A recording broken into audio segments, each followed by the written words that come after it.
We have the latest injury updates on the Washington Commanders for you guys on today's program. We're also going to be talking about the possibility of the Commanders trading for Tyreek Hill. It looks like Hill wants out in Miami. Should Adam Peters make a play for the former All-Pro receiver? I'll give you guys my answer later in today's show, so make sure you guys stick around. Make sure you click that subscribe button right now. We got extensive injury coverage before this playoff game versus the Tampa Bay Buccaneers. We're going to be going live for that postseason game as well. For Sunday Night Football right here on the channel for our live watch party. And we got extensive offseason coverage as well, so make sure you guys click that subscribe button to never miss a moment. So today, Marshon Lattimore was a full participant in practice, and that was obviously a very good sign that this cat is going to be on the field for Sunday Night Football versus the Bucs. And of course, that means we get to see one of the best rivalries in terms of the wide receiver, cornerback positions in all of sports, and Mike Evans versus Marshon Lattimore. And the Commanders honestly couldn't get Marshon back at a better time. I said in our preview earlier this week that if you don't have Marshon Lattimore in this game, you probably have a 0% chance of winning this ball game unless something completely crazy happens. So the fact that it looks like he's going to be a go despite that hamstring injury is definitely a great sign. Can't wait to see this matchup on Sunday night in Tampa. Now, the other injury updates here on the injury report today for Wednesday's practice. Tyler Biadasz was back at practice today in a limited fashion with his ankle injury. Cornelius Lucas was also limited with a groin. And then Brandon Coleman, who was able to finish the game last week with a knee injury, was also limited. And then a couple new names here. Jeremy Chin and Jamison Crowder were both limited with rib and hamstring injuries, respectively. So we're going to keep our eye on these guys throughout the week. We'll probably put out a video later in the week once we get the final injury updates before Sunday night's playoff game. But another name that was on the injury report that might be a little bit concerning here is quarterback Jayden Daniels, who was listed with a quad injury. Now, Jayden was a full participant, all right, and he's going to play on Sunday night. He's not in danger of not playing or anything like that. But they did take him out for a reason in that Cowboys game, and it was that soreness in his quad, and apparently it's still bothering him a little bit here. So, how much is that going to affect his ability to play and extend plays with his legs in particular when this team plays the Buccaneers defense that is very well known for their blitz packages? It's going to be interesting here to see what happens with this Commanders offense with Jayden Daniels out there, not 100%. And honestly, man, going into this week, I kind of favored the Buccaneers in this game regardless. And, the fact that Jayden's probably not going to be 100% healthy in time for this football game to be at 100%, I think is going to limit what he can do as a playmaker with his legs, and that is a huge part of his game at this point in his young NFL career. So it's going to be interesting to see how this quad injury is going to affect his play this weekend. So let me know down there in the comments section, what's your confidence level for Sunday if Jayden Daniels isn't 100% for this football game? Put it on a scale of 1 to 10 down there in the comments section. For me, I'm probably sitting at around a 6 or a 7. Let me know what you guys think down there in the comment section for today's pinned comment. In just a second here, I'm going to be telling you about our sponsors today at Game Time. And while I'm talking about Game Time, let me know down there in the comments section your answer to today's pinned question. And with that, let's have a word from our sponsor here at Game Time, which is the best place for you to buy tickets for the sports, music, comedy, and theater in your area. Game Time has a new feature on their app called Game Time Picks that makes getting tickets for live events even easier.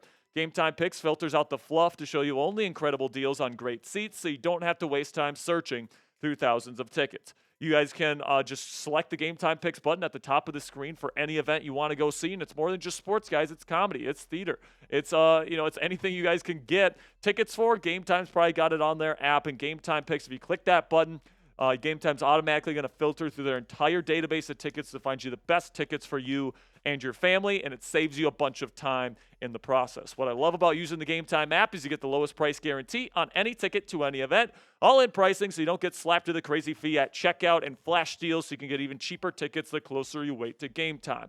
Take the guesswork out of buying tickets with Game Time today. Download the Game Time app, create an account, and use code CHATSPORTS. It's one word, all caps, CHATSPORTS for $20 off your first purchase. Terms apply. It's just for that first purchase, guys. Again, create an account and redeem code CHATSPORTS for $20 off your first purchase. Download Game Time today. What time is it? Game time. So now, is the cheetah on the trade market? It certainly seems like that's a possibility. the former All-Pro receiver indicated after that Week 18 loss to the Jets this past weekend that he is going to demand a trade out of South Beach this offseason, and he wants to play for a new team in 2025. This is what Tyreek Hill had to say post-game in Week 18. I'm opening the door. I'm out, bro. It was great playing here, but at the end of the day, I got to do what's best for my career. I'm too much of a competitor to just be out there. Now, you guys take a look here at Tyreek Hill's profile. He's 30 years old, so he's not exactly a young buck anymore, but he's not an old man either. He's on the other side of 30, and, he's not the biggest guy in the world, 5'10", 191 pounds. But he still has 2 years left on his current contract with the Miami Dolphins, and he's been one of the most productive receivers in the game since he entered all those years back. You take a look at his production here these last 4 years, and it's been stellar. Now, this year he didn't quite get to 1,000 yards, and that's obviously below his standard. His average yards per catch was a bit lower than in recent years as well. Didn't score nearly as many touchdowns. The quarterback play with Tua out for a large chunk of this season was not up to standard there in Miami. But in the 2 years prior to this year, guys, absolute stellar production, over 1,700 yards receiving. The averages well over 14 yards per catch and a lot of touchdowns as well, plus getting around 120 catches. So he's dynamic with the ball in his hands, man. We all know the speed and the downfield threat ability that he brings to the table. But I don't think Adam Peters is going to make a move for Tyreek Hill. All right, and, as fun as it is to, ask Gronk, make me a picture of Tyreek Hill in a Commanders jersey, I just don't think it's going to happen, man. And the reason for that is I don't think Miami is going to want to trade him pre-June 1st. And I think that's really the only time period that the Commanders would even think about giving Tyreek Hill a look in terms of a trade. Now, I think it's worth noting here that I think the Commanders are going to give Terry McLaurin another contract here this offseason. He's about to go into his final year of his current contract. I think he's going to want a new deal, and I think the Commanders are going to give it to him. So if you get Hill, you're going to have to give two guys massive contracts at the wide receiver position. But the dead cap hits here for Miami pre and post June 1st in a trade is astronomical, man. It's like $15.5 million in dead cap difference here. And I think that that's going to be enough for Miami to say, you know what, we might trade him, but we're going to wait till after June 1st to do it. All right. And I think that the Commanders just don't want to wait that long. I think they want to get that Terry McLaurin extension done this offseason. And I do think they want to add some players. I think that they want to maybe bring in a veteran. And then I think they want to draft an up-and-coming receiver in the first 2 days of the draft this year, somebody to pair with Terry McLaurin and Jayden Daniels for the future. But, I think at the end of the day here, guys, if you're going to go out and get Tyreek Hill, it's also going to be very expensive. And I don't think the Commanders are going to want to give up their first-round pick in 2026, which is, I think, probably the bare minimum of what the Dolphins are going to want in a trade. Now, who knows? Maybe the market says Tyreek is only worth a second-round pick or a third-round pick, and maybe they think about it then. But right now, I think that the Dolphins are certainly going to start the bidding at a first-round pick in the 2026 NFL draft. If you're wondering why I'm talking about 2026 draft picks and not 2025, if they trade him post-June 1st, obviously that's after the 2025 NFL draft, so those draft picks won't be available to trade. So let me know down there in the comments section, would you accept this trade if you were the Washington Commanders? A first-round pick in 2026 to bring in Tyreek Hill. Give me an A for accept or D for decline. Let me know what you guys are thinking down there in the comments section. Now, before I go here, I do have something to show you guys, and it has to do with head coach Dan Quinn.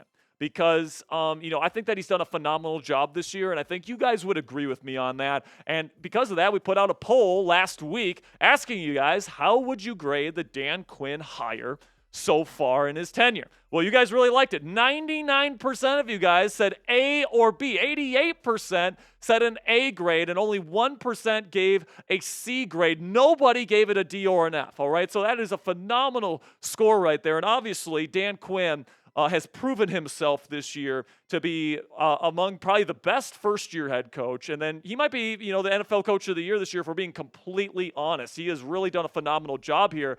But let's remember here, guys, that the results back then when they first hired, we put this poll out the day the Commanders hired Dan Quinn. This fan base, if we remember, was not very high on this hire, man. There was an average of a C grade at 38%. There's some people that really liked it. There was a little bit more that gave it a B grade and they liked it, didn't love it. And then there was certainly a contingent that didn't like it at all. But honestly, man, like it's kind of crazy that, they ended up hiring Dan Quinn. I remember people were saying, oh, he's an exact copy of Ron Rivera. Oh, his defense got smoked by the Packers in the playoffs when he was still with the Cowboys. This hire sucks. I wanted Ben Johnson. Well, guess what, man? They didn't listen to you, and they were right. Dan Quinn is absolutely the guy of the future here in Washington. I think everybody's very happy that he is here with the Washington Commanders for many, many years to come. Now, make sure you guys click that subscribe button if you haven't already. I really do appreciate all of your guys' support. Our watch party on Sunday starts at 7 p.m. Eastern Time. It's going to be me and Joey Peterson. Hopefully, it's not the last watch party we have this year. Hopefully, we have a couple more. But it is going to be tough to go into Tampa and get a W. But we're going to be right here covering it all on Sunday nights. Make sure you click that subscribe button and join us at 7 p.m. Eastern.